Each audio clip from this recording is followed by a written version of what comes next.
Sometimes, I wonder if life would have turned out differently if Dad hadn't died that spring morning. I was just 6 years old, but I remember it like it happened yesterday. It was a Sunday, and Sundays meant pancakes. Dad had this tradition of making them in all kinds of silly shapes. Smiley faces, stars, once even a giraffe that made me giggle for hours. Mom was humming a tune, setting the table with her usual precision, while Dad stood at the stove, flipping pancakes like a magician. "Emma, my little helper, come over here and flip these masterpieces," Dad called, waving his spatula dramatically. I jumped off the couch, abandoning my favorite stuffed bunny, and ran to the kitchen, my bare feet skidding on the tile. Then it happened. The spatula fell from Dad's hand and clattered to the floor. He grabbed his chest, his face twisting in pain. Everything after that blurred into chaos. Ambulance sirens, hospital corridors, Mom's muffled sobs. And just like that, Dad was gone. The house felt impossibly big and suffocatingly quiet after that. Mom stopped humming, and pancakes never graced our table again. Life moved on, but the warmth Dad brought to our home didn't. Mom didn't stay heartbroken for long. About a year after Dad's death, she met Richard at a support group for widowed parents. I remember meeting him for the first time. A tall guy with kind eyes and a warm smile that reminded me of Dad in the best way. He wasn't trying to replace anyone. He just seemed nice. Within a year, they got married, and Richard moved in with us. I was 7, and the idea of having a new dad was weird at first, but Richard tried hard to make me comfortable. He brought me little gifts, books, puzzles, things he said I could do with him. I didn't hate him, but I wasn't ready to love him either. Then Mom dropped another bombshell. "Emma," she said one evening, her face glowing, "you're going to be a big sister." I froze. A big sister. At 8? It sounded exciting in theory, but something in Mom's tone felt off. Like this wasn't just about adding a sibling. When Tommy was born, everything changed. Mom quit her job as a teacher to stay home with him. "These early years are so important," she'd say whenever anyone asked why. It made sense, I guess. But a small part of me couldn't help wondering why my early years hadn't been just as crucial. At first, I tried not to let it bother me. I mean, babies need a lot of attention, right? But as time went on, it was like Mom had tunnel vision. Her world started and ended with Tommy. She'd forget to pack my lunch, leave me waiting outside school because she lost track of time, or miss my school events entirely. "I'm sorry, sweetie," she'd say, always distracted, always busy with Tommy. Richard noticed too.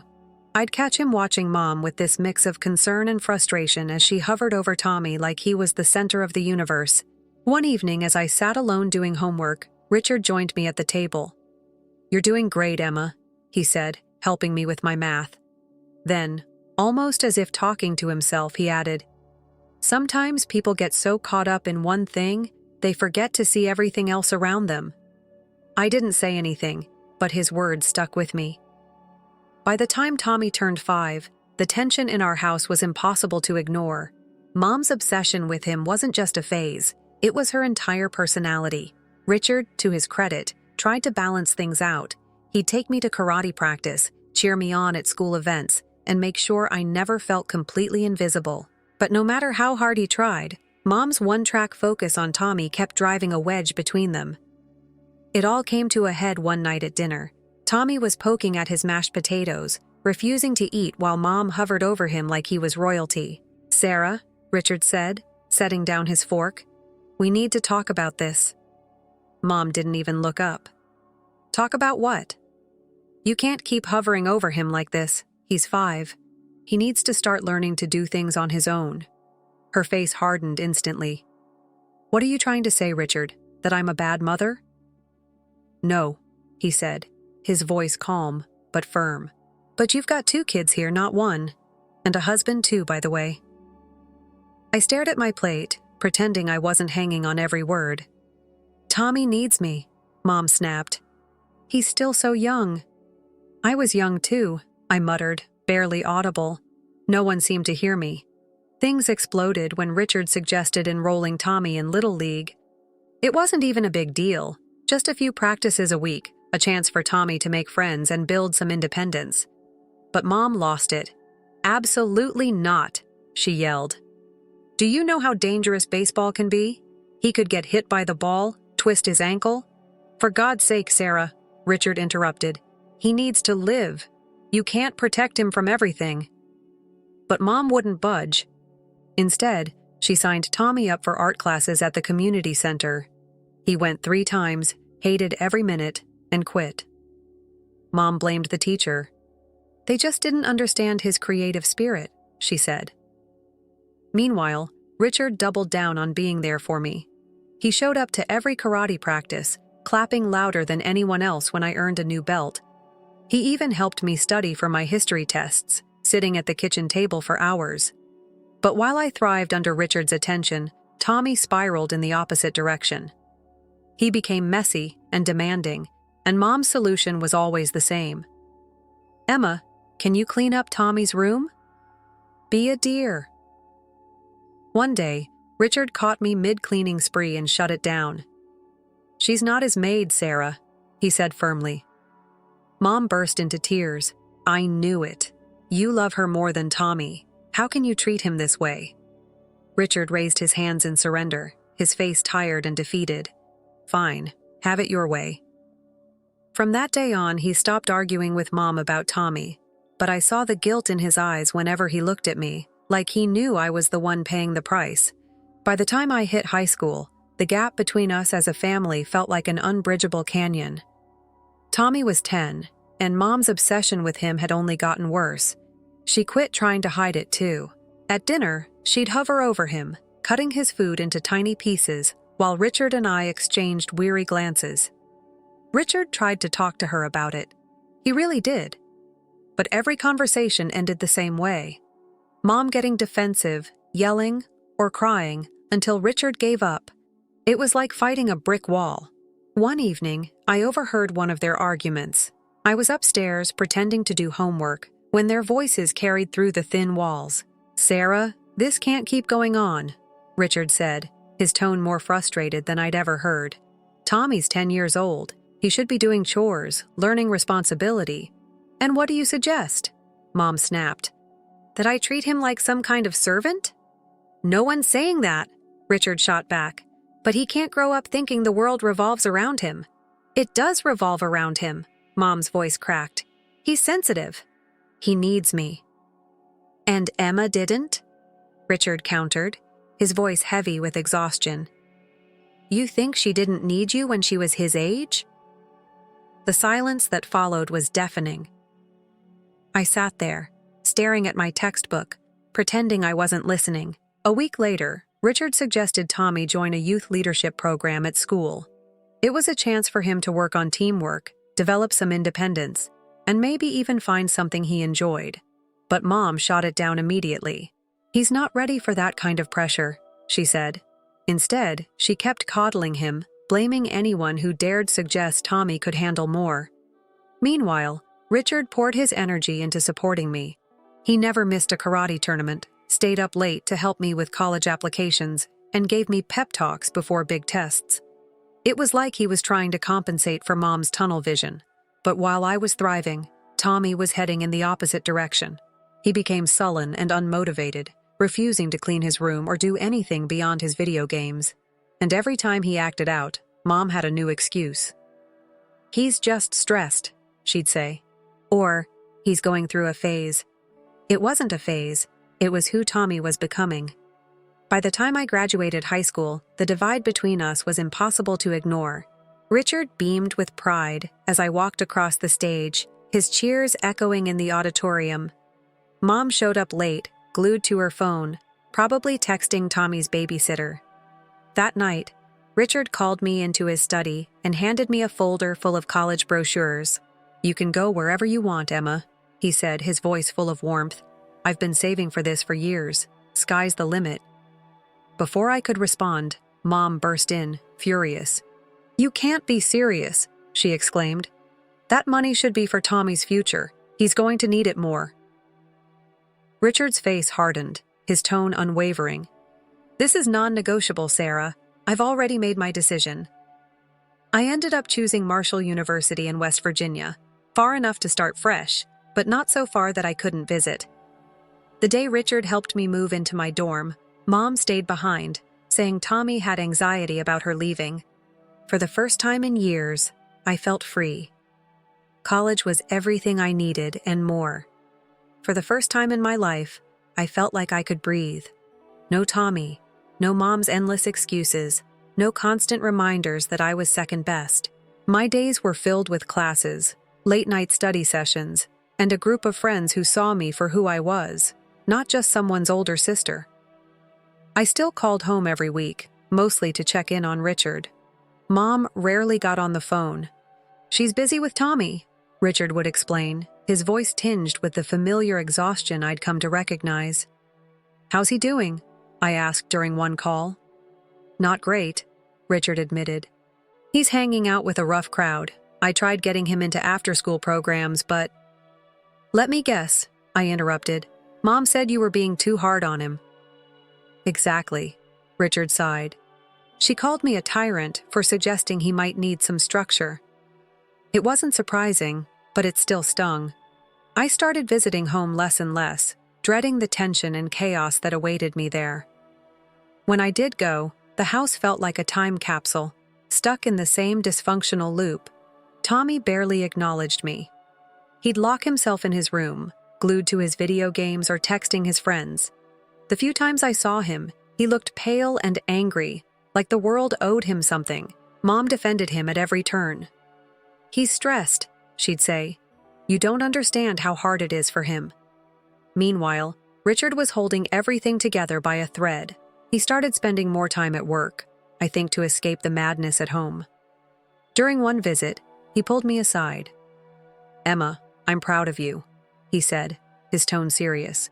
"You've made a life for yourself, and that's not easy considering everything." I hugged him, wishing I could fix things for him the way he'd tried to fix things for me. After graduation, I landed a job in consulting and decided to stay in West Virginia. It wasn't glamorous, but it was mine. I saved every penny I could, eating ramen noodles and skipping vacations to build a future I could call my own. Back home, things continued to unravel. Richard called less often, and when he did, his updates were grim. "Tommy's not interested in college," he told me once. "I offered him a job at my company, just something to get him started, but Sarah said it'd be beneath him." "Too intelligent to work, huh?" I muttered. Richard laughed bitterly. "That's exactly what she said." I bought my first apartment at 27. It was a modest one-bedroom, but it was mine, and I was proud of it. I invited Richard and Mom to my housewarming party. Richard showed up with a potted plant and a bottle of wine. Mom didn't. "Tommy had plans," Richard explained, though we both knew that was code for, Mom didn't care enough to come. Over dinner, Richard admitted how bad things had gotten. "Tommy's 20 now," he said, twirling pasta on his fork. "He doesn't work, doesn't go to school, he just exists." "And Mom's okay with that?" I asked, already knowing the answer. "She makes excuses for him, like always." "I'm tired, Emma. I've tried everything." That was the last real conversation we had. 2 years later, I got a call that Richard had collapsed at work, a heart attack, just like Dad. By the time I reached the hospital, he was gone. At the funeral, Mom cried and wailed for everyone to see, but I knew those tears weren't for Richard. They were for herself. Without his income, how would she keep Tommy in the lifestyle he was accustomed to? Tommy didn't even bother dressing appropriately for the funeral. Wrinkled khakis, a stained polo, and his ever-present phone. Standing at Richard's grave, I couldn't help but feel the weight of history repeating itself. Another father figure lost, another funeral filled with empty gestures. But this time, I saw it all for what it really was. After Richard's death, I tried to keep my distance. Mom and Tommy were a mess, but I didn't want to get dragged back into their dysfunction. I focused on my career, my friends, and building the life I'd worked so hard for. But that peace didn't last long. About a year later, Mom called out of the blue. Her voice was shaky, smaller than I remembered. "Emma, I need you to come home, please." There was something in her tone that made me agree, even though I knew better. When I pulled up to the house, I barely recognized it. The lawn Richard had meticulously cared for was overgrown with weeds, and the shutters were hanging crooked. The house was a shadow of what it once was, just like Mom. She opened the door, and I had to stop myself from gasping. She looked 20 years older than her age, her face lined with stress and exhaustion. The house smelled musty, and a thin layer of dust coated everything. "What's going on?" I asked, sitting on the couch that sagged under my weight. She broke down almost immediately. "We're running out of money, Emma. My pension barely covers the utilities and the savings. They're gone." "What about Tommy?" I asked, already knowing the answer. He's looking for work," she said, twisting her hands. "But it's hard for him. Employers just don't understand him." I clenched my jaw. "Mom, he's 22. He has no experience and he's picky." "That's not on the employers." "You don't understand him," she snapped, her voice rising. But then it softened. "We need your help, Emma. Please, you're doing so well in your career." "How much?" I asked, already regretting it. $2,500 a month, she said. The number hit me like a punch to the gut. It was a significant chunk of my salary, but I nodded anyway. True to my word, I set up the transfers. Each month I watched that money leave my account, telling myself it was the right thing to do. But every visit home reminded me how wrong it all felt. Tommy was always there, glued to his computer screen or sprawled on the couch. His fiancée, Candy, had moved in too, a loud, tacky woman who seemed to contribute nothing but empty chip bags and attitude. One day, I confronted her. "You live here rent-free, eating food I pay for. The least you could do is clean up." She smirked. "Who do you think you are? This isn't your house." Her words hit harder than I expected. Later I found out why. Mom had signed everything over to Tommy. The house, the savings, everything. When I confronted her, she didn't even try to deny it. "He's my son," she said flatly. "And what am I?" I asked, my voice barely above a whisper. "You don't understand him," she repeated.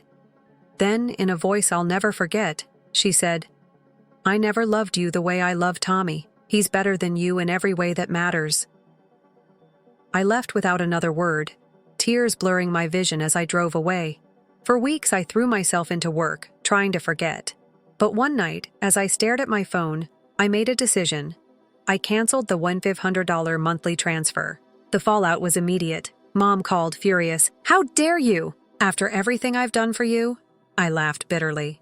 "Everything you've done for me? Like forgetting I existed? Like forcing me to be Tommy's maid?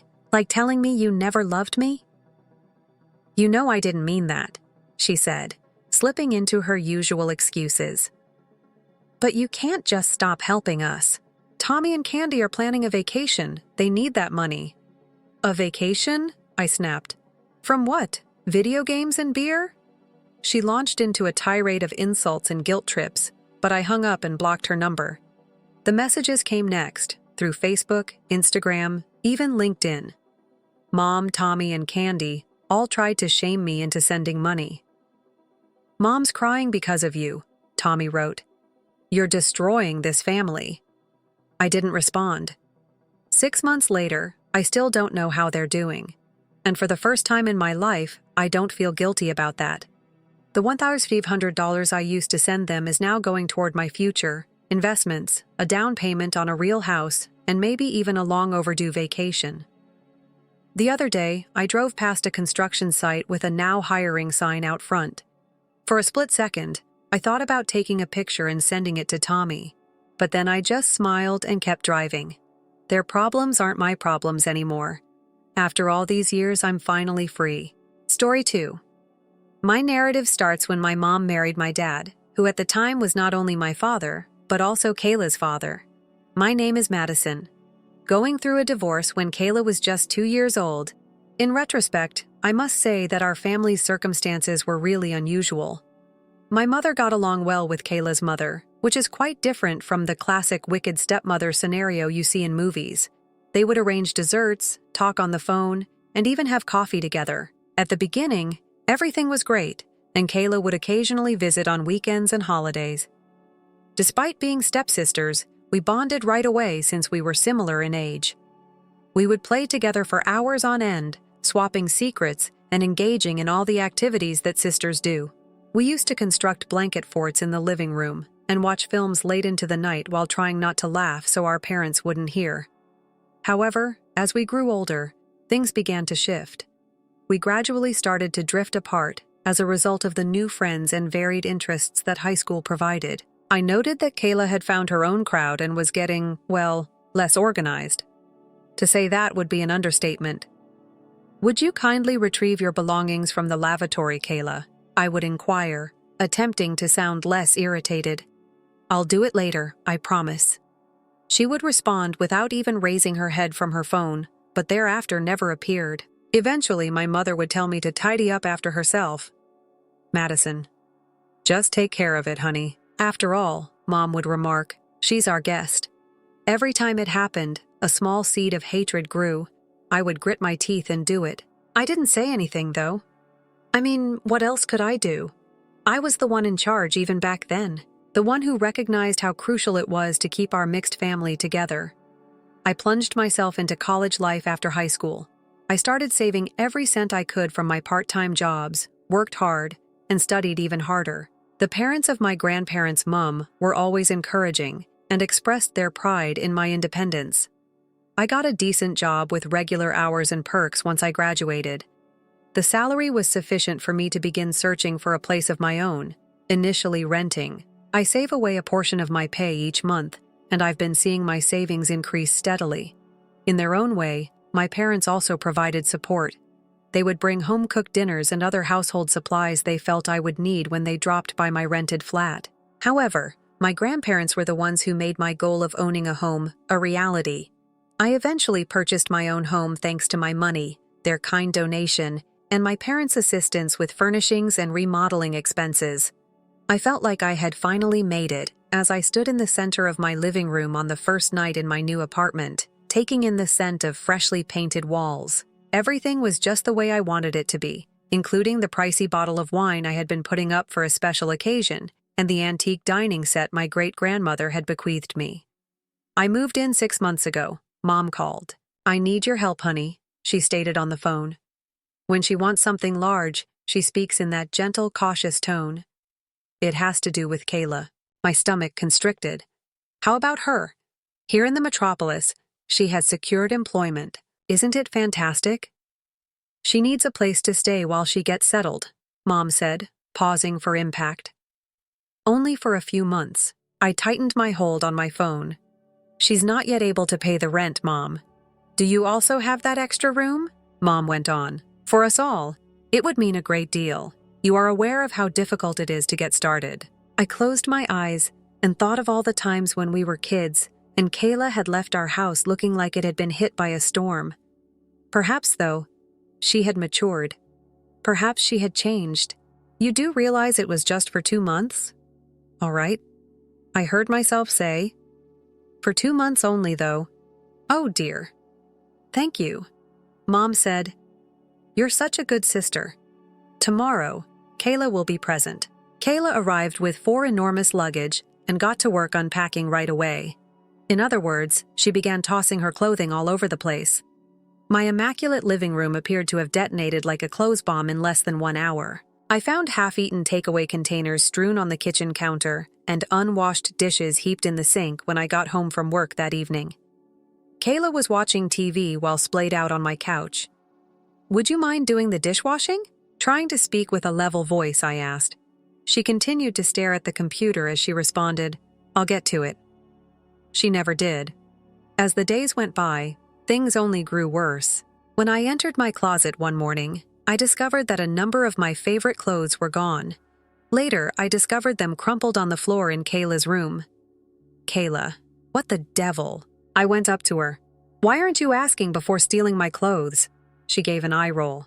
"We're the same size, come on. Don't take things so personally. We're sisters. Do you recall?" Sisters requested authorization, I whispered, but she had already started to go. The food situation was the last straw. Cooking had always been fun for me, especially when I made enough to take to work the next day. However, when I returned home, everything I had prepared the previous evening was gone, and nothing was ready to take its place. One evening, when I stood in front of my empty refrigerator, I exclaimed to Kayla, "You can't keep eating all the food without contributing." Angry, she raised her head from her phone. "Madison, I'm a visitor here. The host is you. It is your responsibility to look after your visitors. Furthermore, this isn't even a visitor in my kitchen. I insisted that you assist. In any case," she gave a shrug. "I'll simply get takeaway if you're going to act so strangely about it." My blood pressure rose as I stood there and watched her browse through her delivery applications. I didn't sign up for this, but every time I considered facing her more forcefully, my mother's voice kept coming to mind. "What a wonderful sister you are." I was already looking forward to getting back inside my flat after 2 weeks of this cohabitation horror. That day at work had been very difficult, and all I wanted to do was get home, reheat any leftovers I might have, and then just fall asleep on my couch. Rather, I ventured into the shadows. I initially believed that Kayla might have finally left for the evening, so I could have some peaceful time. But suddenly I became aware of the light flashing in my living room. I turned the corner. Because Kayla and a person I had never seen before were so dear to me, I stopped dead in my tracks at my dining table, using my great-grandmother's antique dining set, which I hardly used myself. In an attempt to create a romantic mood, candles were lighted everywhere.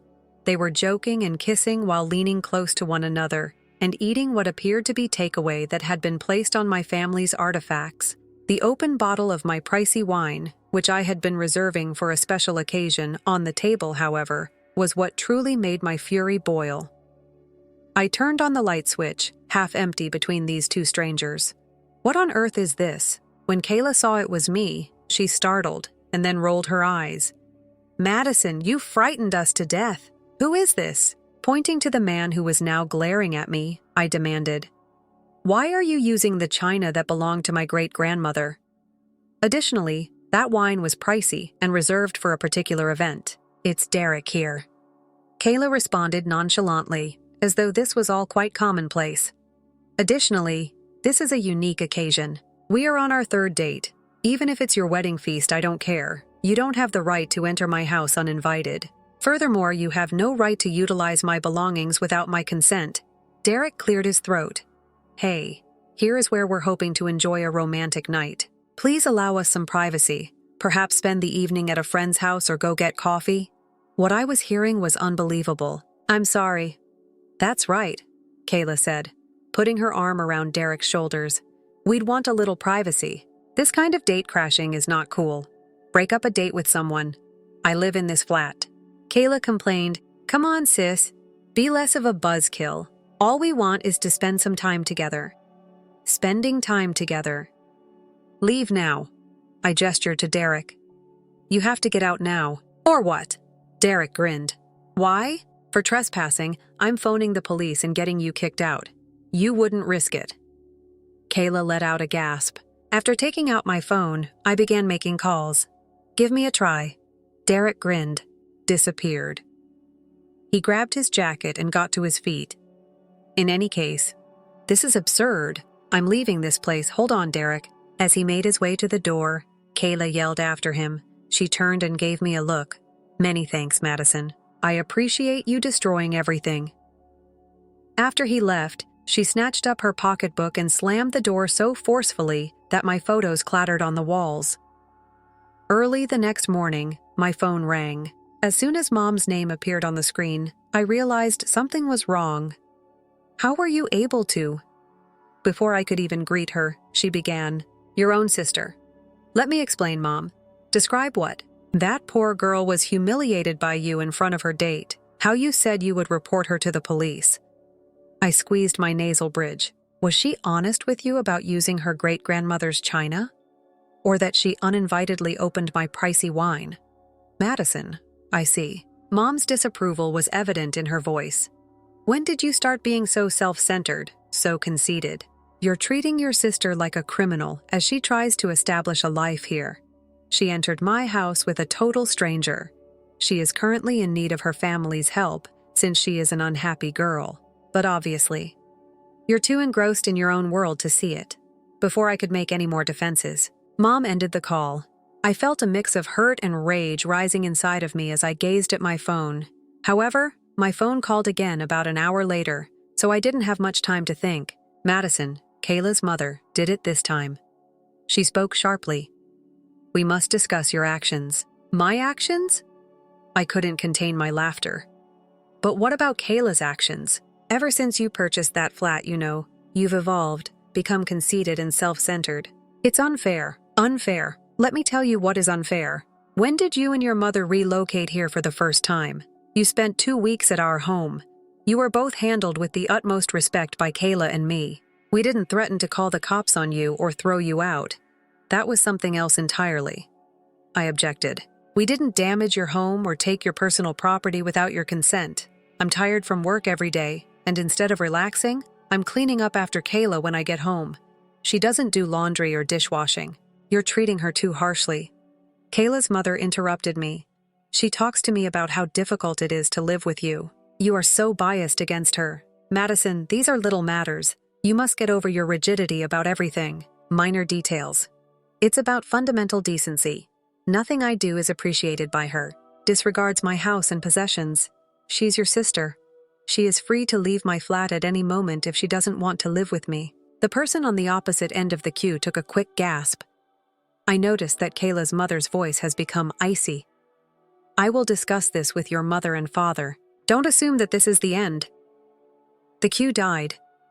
My hands were trembling with annoyance as I sat there. How did I become this story's antagonist? I just wanted my own house to be treated with some fundamental decency and respect. Was that really asking for too much? A few hours later, my phone rang once more. For the second time that day, Mom's name appeared on the screen. I considered not responding, but I knew that ignoring her would just exacerbate the situation. After a brief moment of my finger hovering over the refuse button, I ultimately took the call, preparing myself for what was about to happen. "What's wrong with you?" Not even a greeting from her. I recently spoke with Kayla's mother on the phone. She's really angry. I sagged down on my couch as a headache began to develop. "Do you know how hard I've fought to keep this connection going with Mom? I've always gotten along great with your father's ex-wife. I take pride in that. You're spoiling everything now. Are you aware of how uncommon it is for families to get along after a divorce as we do? Everything is being ruined by me." I straightened my posture and raised my voice. "You assured me, Mom, that Kayla wouldn't meddle with my affairs. You mentioned that since she would be at work all day, I would hardly see her. Guess what, though? She hasn't attended any job interviews in the past 2 weeks. Not one. She's observing. No, she isn't. She spends the entire day at home, causing chaos in my flat and inviting others around.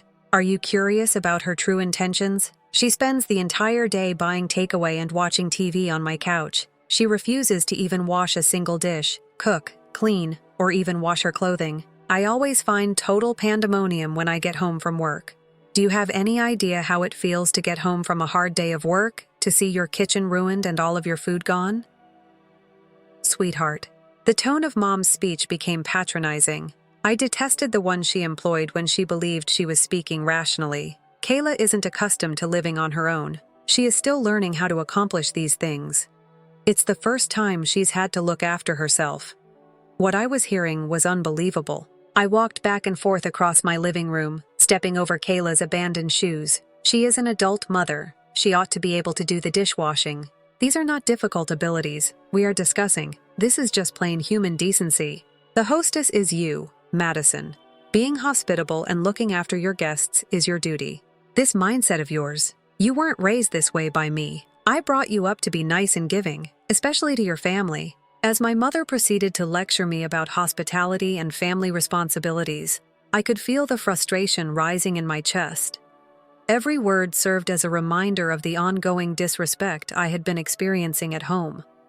I saw the wine marks on my carpet, Kayla's romantic supper leftovers, and something inside of me finally gave down. "Mom, you know what?" My voice increasing with each syllable, I cut her off in the middle of her sentence. "This is all I have to say about it. I'm done being the one who is in charge and understanding, the one who must make room for everything. I'm simply fed up with it. I inhaled deeply. My next statement came out of a fit of rage. Kayla's pig-like behavior in my home is becoming old to me. I heard a little gasp behind me as soon as I finished speaking. I slowly turned around, feeling sick to my stomach. Kayla was standing in the entrance. Her eyes were big and her face was pallid. She must have heard everything and returned to fetch something. My rage vanished from her face as soon as a horrible sense of guilt took its place. Kayla. She was already turning away as I began. Madison, what's going on? Even so, I could hardly hear my mother's voice on the phone. I stood still as Kayla went directly to her room. I could hear her moving about and opening doors, but in a matter of minutes, it seemed like hours. She came out with her bags.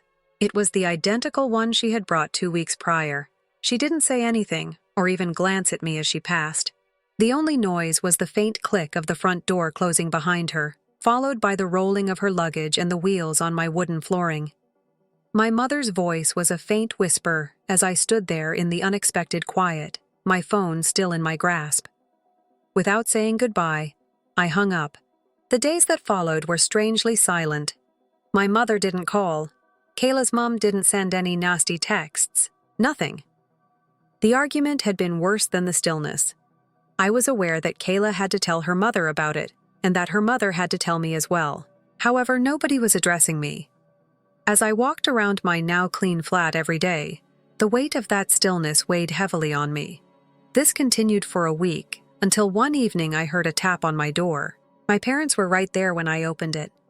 I recognized the expression on Mom's face from my early years, the one that indicated I was in big danger. Dad seemed worn out. Mom wasted no time in welcoming them inside. "Are you aware of what you have done?" She began to pace my living area, slandering your sister, causing her to feel uncomfortable. In the middle of the night, she had to depart. She went on to enumerate my transgressions, saying, "Madison, I didn't raise you to be cruel." At trial, each one spoke like a prosecutor. Dad hadn't spoken anything yet, I observed. He simply stood staring around my flat with his hands in his pockets. Mom also took note. Abruptly, she turned to face him. "Why are you simply silently standing there? Talk to your daughter. Express your disappointment to her." Dad shifted his weight from one foot to the other and cleared his throat. "I think both of our daughters are wrong in this situation," he remarked slowly, what my mother and I both said at the same time. "Madison." His voice was stern but soft as he turned to face me. "It was wrong to call your sister a pig. It was painful, and that's why she went. You must express regret for that." I gave a nod. He kept raising a hand as Mom began to talk, feeling the embarrassment all over again. "Otherwise, I agree with Madison on this. Kayla has to learn how to act like an adult and be self-sufficient. Perhaps it will give her the motivation she needs to begin taking charge of her own life. Allowing our kids to suffer the repercussions of their behavior is sometimes the most compassionate thing we can do for them." The face of my mother flushed. "You want to be a parent now?" "When I was assisting Kayla in finding employment, where were you? When her mother and I were working together, what makes me responsible for your oldest daughter more than you are? It's unfair. Dad got things started." Mom interrupted him, though. "What's unfair, you ask? You've been silent for years while I've been trying to keep this family together. Congratulations, then. You may now take care of your girls on your own." Then, her rage finding a new target, she turned back to face me. "How about you? You believe that you may simply evict your sister whenever you want? I own this property." Despite my heart pounding, I spoke steadily. "I may use it whatever I like." There was no humor in Mom's laughter. "Your land. You believe you worked alone on this? Our money was used to purchase nearly everything in this flat." She made frantic motions all over the room before pointing dramatically at the wall-mounted bookcase. "My grandma owned the bookcase. Since it's a family heritage, the furniture belongs to me and not you." My mother pointed to a bookshelf, and I stood there for a while, staring at it. Then silently I approached it and began removing the books from the shelf. "What are you doing?" Mom insisted. "Packing up your furniture," I said, continuing to clear the shelves with trembling hands. I took some moving boxes I had saved from my previous move out of my storage closet. Dad murmured softly, "Mason, stop this." But I chose to ignore him. I responded, "Don't worry, Mom. as I began to dismantle the bookshelf. "Tomorrow, a courier will bring this to your home. It should be yours as it is your furniture." Mom reached for her handbag. "This is too much for me to handle at this time. I didn't raise this girl." She slammed the door behind her as she ran out. Dad lingered there uncomfortably. "Dad? You ought to go after her, Madison." After giving a sorrowful nod, he went with his mother. In the corridor, I heard him hail a cab. As promised, the next day I had the bookshelf delivered to my mother's home. Then our household was once more enveloped in quiet. Mel makes a call. No family dinners, no messages, nothing but quiet. This is how a month went by. Trying not to worry about how everything had gone wrong, I poured myself into my job. Then my dad's number appeared on my phone one day. "Is it possible for us to have coffee together?" he inquired. "That tiny bistro beside your workplace?" Yes, I did agree. I was thankful that at least one member of my family continued to communicate with me. However, I stopped short when I entered the cafe the following day. My father and I were seated at the table. Sat. Kayla stirs a cup of coffee anxiously. I briefly thought about turning around and leaving, but my father saw me and motioned me to come closer. I walked over to the table after taking a big breath. I sat down, and no one talked. I concentrated on organizing my purse on the back of my chair as Kayla gazed into her coffee cup. Dad cleared his throat but remained silent. We all had a time to gather ourselves before a waitress arrived to take my order, ending the awkward pause. Kayla glanced up at last. She began, then stopped to catch her breath. "I got a job." "That is? That's fantastic." "I succeeded." "Yes. Yes, it is. I also located a flat of my own. It's good, but it's little. With my new pay, I can finally truly afford it." She gave a little smile. "Derek and I are still together. Now he finds it amusing. They keep referring to you as the fighting girl. Claims that he has never witnessed anybody go from having nothing to phoning the police that quickly. I couldn't help but laugh in spite of everything. He was being fairly annoying, actually." "He was," Kayla acknowledged. "Both of us were." She put down her coffee cup and met my eyes straight. "I really apologize for everything, Madison. The disrespect, the mess. Without asking, using your belongings. Instead of behaving like an adult, I was behaving like a pampered adolescent." A constriction in my chest started to relax. "I apologize. I was wrong to call you a peg. It was unkind, and I'm sorry. I simply couldn't stand it. I am aware that I provided you a lot of grounds for frustration." Kayla grabbed my hand as she reached across the table. "I'm currently living alone and responsible for taking care of everything. I understand. I understand your anger over the cleaning, the dishes, and everything else since that day at the cafe. I've been repairing my friendship with Kayla. She's really been very excellent at keeping her new flat tidy, and we now get together for coffee on a regular basis. She even recently requested me to join her for supper, which she prepared entirely by herself. But something about Mom, that's another matter entirely. According to Dad, she isn't yet prepared to make amends. He claims she needs time to ponder. However, I am aware that it is more intricate than that. I believe my argument with Kayla broke Mom's vision of the ideal mixed family, something she has always taken great pleasure in. But I stand by what I did. Although I think I might have handled some situations better, I don't think I should apologize to Kayla's mother or to my own mother for demanding basic decency in my own house. There was an unusual event yesterday. A well-known bookshelf that I had given to my mother months prior was brought to my flat by a courier, in a rage. The bookcase was all that was present, with no notice or explanation. I couldn't help but think as I stood there observing it, whether this was Mom's attempt to make amends. I still haven't given her a call about it. Certain discussions require the appropriate time, and certain wounds require longer time to heal. I returned the bookcase to its original location for the time being, and each time I gaze at it, I am reminded of the analogy between books and families. Before they can stand correctly again, they occasionally need to be disassembled and reassembled. Story 3. I'm Ashley, and I never imagined how drastically my life would alter in a single year. I can't help but chuckle when I think back on how foolish I was about what I believed to be my ideal marriage. I married Robert 4 years ago when I was 30 years old. We appeared to be a match made in heaven. At Richardson Financial, I was working as a project manager and moving up the corporate ladder. At the same time, he was happy in his role as manager at TradeWorks.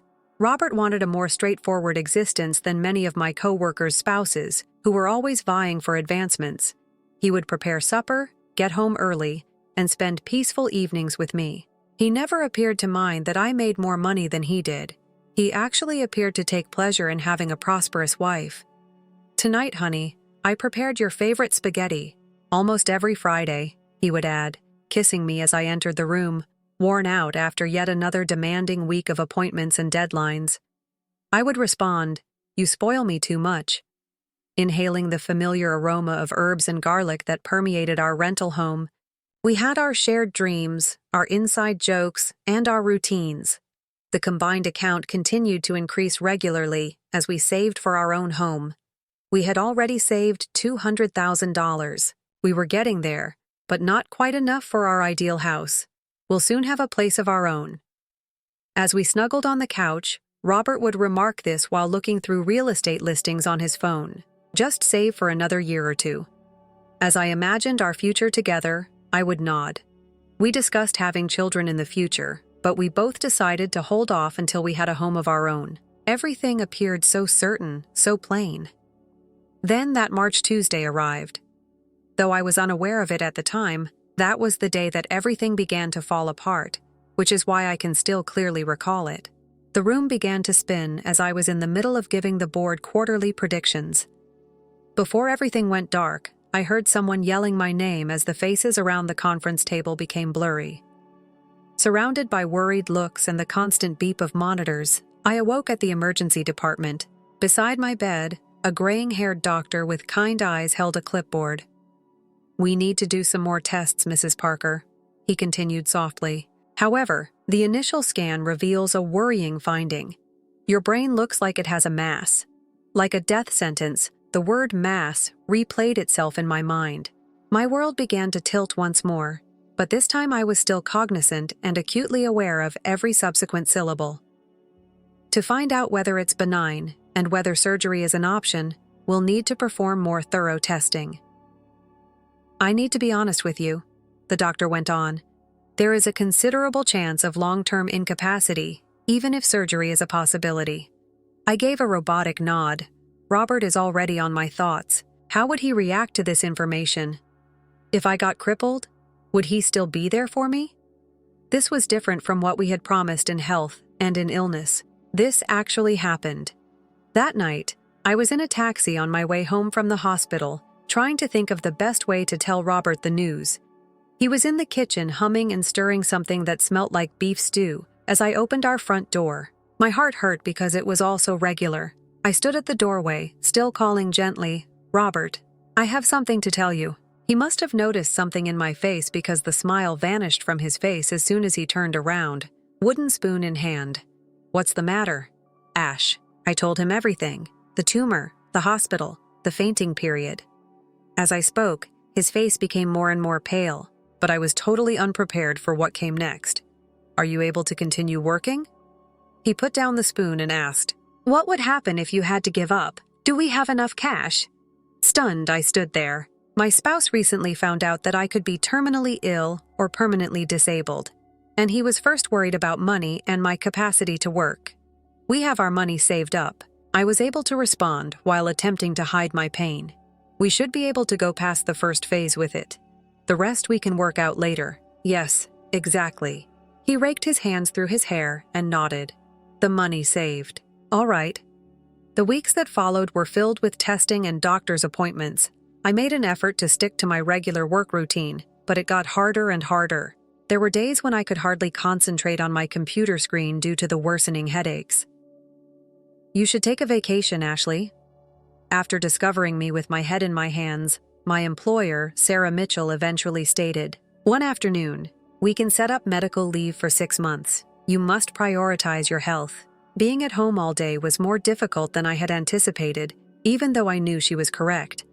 As I laid on the couch, I felt as like the wall was closing in on me, making me worry whether this would be my final day. Would I perish? Would I live? But would I be different? I was plagued by the questions all the time. Then, there was Robert's evolving conduct. Later and later, sometimes far after midnight, he began to return home. He had always given me the same answer when I questioned him about it. "Ash, I'm taking on more shifts. For your treatment, we require the funds. You get it? Correct?" I nod, too worn out from my own anxieties to ask further questions. Occasionally, I would hear him talking quietly on the phone in a different room, but I assumed he was only doing business-related matters. Darker ideas were racing through my head. If the tumor turned out to be cancerous, what would happen? What if I lived but became paralyzed? Would Robert remain to care for a wife with a disability? I tried to manage everything on my own for weeks until I eventually lost it and contacted my mom. I've been staying away from it. At her age, I didn't want to bother her. She was in her 70s and had given birth to me late in life. However, my yearning for her was greater than it had ever been. My voice cracked as she answered the phone. "Mom, I'm ill." She didn't hesitate once I gave her the rundown. "Sweetheart, I'm coming over immediately. This minute, pack my suitcase." The following day, she showed up. It was one of my awful days.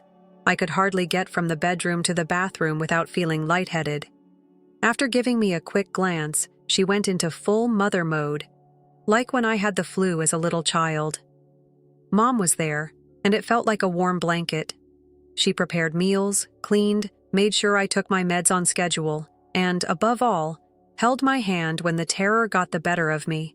However, her presence did not sit well with everyone. Every time he discovered her at home, Robert's expression would stiffen. After forcing a grin, he would withdraw to the bedroom and recall that he had to write emails for business. "Your mom doesn't have to spend all of her time here." One night when we were by ourselves, he remarked, "You're rarely home these days, but I can take care of you." Since I'm at work, I made the point. After snapping, he instantly lowered his voice. "I'm employed by us, Ash." Mom also observed the strain. 2 weeks later, she declared she was going home. She responded, "You seem stronger now, sweetheart." Even so, I could see she didn't want to go. "But if you need me, I'm only a phone call away." The weeks that followed were filled with clinic appointments and medical examinations. Robert was spending more time away from home, and the house felt empty without Mom. However, I made myself concentrate on my well-being and surviving each day. I'm hoping for positive news. Then, after what seemed like an age, I finally understood. My doctor was genuinely grinning when he examined my test results at my most recent visit. When he said, "Mrs. Parker, I have good news." My heart skipped a beat. The tumor is benign, and we may operate there without risk. There is very little chance of difficulties. After all these weeks of doubt and anxiety, I started crying with relief. Hope existed, genuine optimism. I was eager to inform Robert. Things could return to normal now.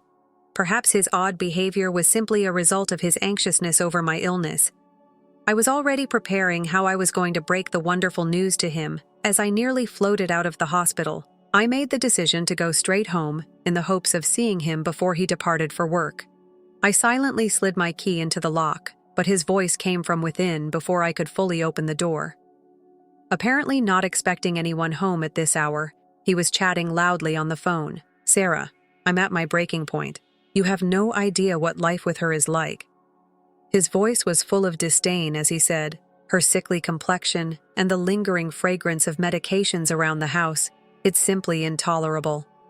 As he went on, my hand froze on the handle. "I understand, but you ought to see her right away. She is completely different from the lady I married, constantly weak, constantly complaining of headaches. I'm too young to be a nurse to a disabled person." Every statement was like a punch to the body. My legs were shaking as I stood there listening to my husband make fun of me in front of another lady. "Yes, the financial issue is under control. Our savings are substantial. I'll work something out, you see. I really must leave this place before she gets worse." I opened the door all the way and entered the room. Robert's face was losing color as he whirled around, the foam still pushed against his ear, when he noticed me. "I'll give you a call back." He muttered into the phone and hung up. What was the purpose of that? I was surprised by how steadily my voice came out. Robert just looked at me for a while, taken by surprise. Then his face changed, became stony. "Well," he continued, straightening his shoulders, "I suppose you heard everything. Perhaps this is a better option. We must speak. Discuss what?" Even though I knew what was going to happen, I asked, "Ashley, I want a divorce. I also want to keep half of what we save." He spoke so casually that it seemed like he was talking about the weather. "Let's be practical. I'm not going to spend my finest years caring for an invalid because you're unwell. I need a youthful, healthy person. I'm worthy of that." As I stood there, taking in what he had to say, I reflected on the fantastic news the doctor had just given me. But now when I was staring at Robert, I knew it wouldn't matter. It had nothing to do with my sickness. It has to do with his true self.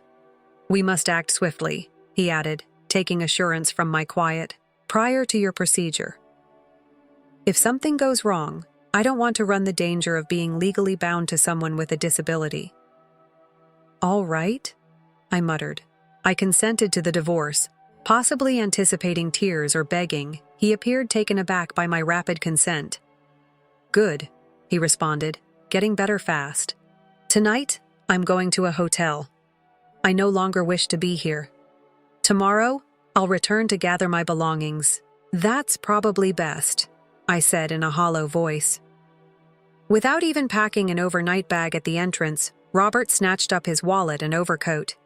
He shook his head and walked away after pausing for a while as if he may say something else.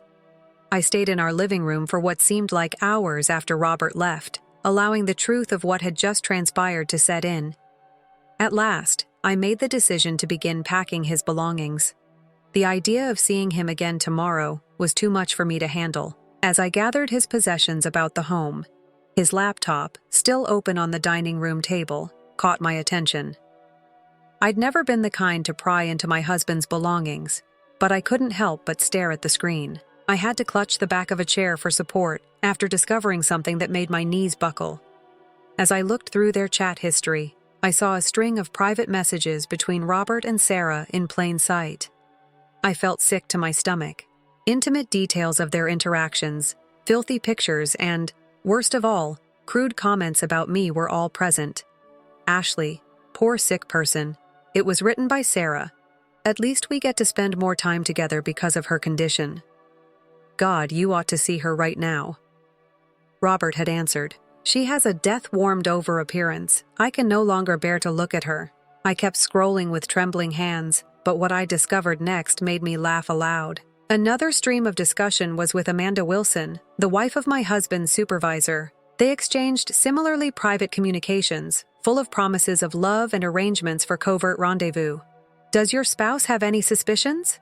she had been asked by Robert. "As usual, John has no idea," she said. Too preoccupied with his job to take attention of what's going on right in front of him. Despite my nausea, I made myself read on. I reached for my phone with shaking hands and began snapping shots of everything: messages, pictures, timestamps. I had a gut feeling that this may be significant. Later. After then, the divorce process proceeded swiftly. There wasn't much for us to sort out. No property of our own. No children. Our savings account was our only joint asset, and the house was rented. With the $200,000 that had mostly come from my higher salary, we had been saving for a down payment on a home. However, I had never before objected to such imbalance. A shark in a fancy suit, Robert's lawyer, had other plans. During the hearings, he argued, "Your Honor, it's possible that Mrs. Parker made a more direct contribution to the savings account. The value of my client's donations to the home was comparable. He took care of all household chores, so Mrs. Parker could concentrate on her work. His earnings were immediately used for everyday essentials, food, utilities, and home bills. Playing the part of the loyal housewife who had given up his own professional success for our household, I watched Robert nod gravely next to his lawyer. Just weeks before the court agreed with their reasoning, the same man had termed me a burden. Although they did it in different ways, the court concludes that both partners made equal contributions to the marriage. Mr. Parker and Mrs. Parker will split them evenly from the funds, as simple as that. Robert received $100,000 or half of our savings. The man who had deceived me in every manner was now sharing the money I had worked so hard to save while staying late at work to take on extra assignments. Robert moved out right away once the divorce was finalized. I was also unable to remain in the flat. Too much anguish, too many memories. Just like she had done when I was a nervous adolescent, my mother greeted me warmly when I came home. Following my initial breakup, I underwent my operation 2 months after the divorce. The physicians were thrilled with the outcome of the treatment. The tumor was successfully removed, and I started recovering right away. I felt a bit stronger and more like myself every day. I stayed with my mother while I recovered. As she always had been, she was my rock. However, I became aware. She appeared more worn out than normal. She clasped my hand one evening when we were sipping tea in her comfortable living room. "I need to tell you something, Ashley, sweetheart," she stated in a soft yet forceful manner. "I've decided what I want to do with my life. A fantastic nursing facility was discovered by me. I've already paid for my stay at Sunset Gardens, which is serene and well-maintained." She gave my hand a squeeze. "I want to go somewhere for the rest of my year. I won't cause any trouble. You're not a burden, Mom. Let me be done." She smiled and interjected, "I've given this some thought. I'll give you my funds and the home. Roughly $300,000. You are worthy of a new beginning after all that you've endured." I attempted to disagree, but Mom's expression was resolute. I was really familiar. I assisted her in relocating to Sunset Gardens a week later. Mom seems really thrilled about this new phase of her life, and the location was lovely with gardens and activities. I got her situated and then went back to my new home. Being there by myself was unsettling, yet also serene. In months, for the first time, I had the impression that I could breathe easily. Moments of perfect timing are a strange thing of life. I was having a peaceful lunch break at my favorite cafe about a month after my mother moved when I heard a voice I recognized. "Ashley, is that you?" Margaret, Robert's mother, was standing at my table when I looked up. She looked as pale as though she had seen a ghost. I greeted Margaret and motioned for her to take a seat. "It's unbelievable," she stumbled. "Robert informed us that she had a terminal illness." "Oh," he said. With an ashamed expression, she drifted off. I couldn't contain my laughter. Did he say I was going to die? You see, I'm still very much alive. At Richardson Financial, still employed. In fact, Mom just left her house too. I intend to sell it and purchase a flat nearer to my place of employment. A range of feelings passed across Margaret's face before resting on a mixture of delight and guilt. "You know," she leaned forward to say, "I currently live with Robert. Sarah, the lady he left you for, she left him after stealing all of his money from the divorce. Now he has nothing." I concealed my smile behind the coffee cup and took a leisurely drink. There was nothing I needed to say. I could tell by Margaret's tone that she shared my displeasure at her son's actions. She shook her head and remarked, "He made his bed. He must now lie in it." A burden was lifted from my shoulders as I saw Margaret go out of the cafe. I hadn't wished Robert bad luck. I hadn't given him much thought since I was so preoccupied with getting better, but being aware that he had been dealt such a flawless hand of justice by karma. If I claimed it didn't feel nice, I would be lying. Before I could even get up, I heard a violent beating on the front door as I was in my mother's living room going through some old pictures. Robert was standing there when the door flew open. Anger and something else filled his expression, desperation. "You misled me." As if he still had the right to be there, he yelled and barged inside the home. My mum filled me in on everything. "You're all right." I gently got to my feet, keeping the coffee table out of the way. "Robert, leave my house." "Your home," he gave a sour laugh. "The home. After our divorce, your mother neatly left you and all that money." I used to think it was cute when he ran his hands through his hair, but now I think it's a theatrical gesture. "I made a mistake, Ashley. Sweetheart.